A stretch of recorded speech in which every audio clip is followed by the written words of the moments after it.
So there's two things I want to talk about that I'm uploading today. It is Syria, and it's going to be the American, political climate. And I want to say in America, we have politicians that are really incompetent.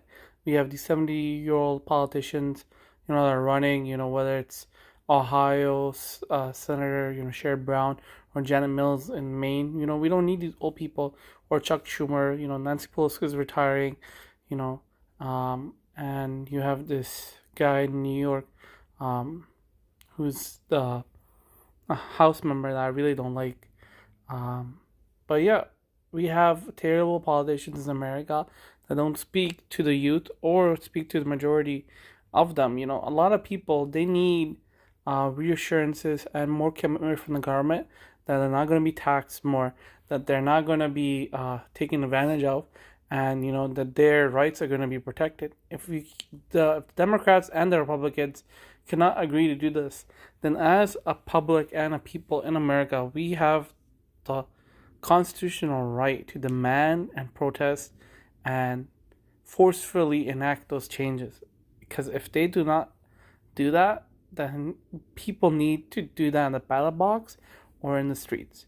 And oftentimes what's happening with ICE and all of these policies is coming down to a certain group of people that work behind the scenes that are influencing our politics, like the Heritage Foundation, like Turning Point USA, that are transitioning at the Daily Wire. I would say even Ben Shapiro doing. Those people aren't just in a vacuum.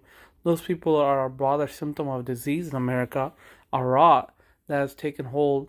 A lot of these young Republicans, the movement that's coming around, even the Nick Fuentes movement, it's like, uh, we can find a lot of common ground with people, but the problem is with some of these people is that we need true systemic change. Mamdani's win showed us that some socialist policies will go down well with centrist Democrats, and if we can have better change, more progressive policies, maybe not as much social, but more economic change.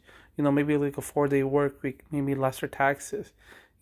Reform Medicare to a point where we're not just taxing younger people to fund older generations of Americans. And a lot of these leaderships in these countries, they're 70 plus.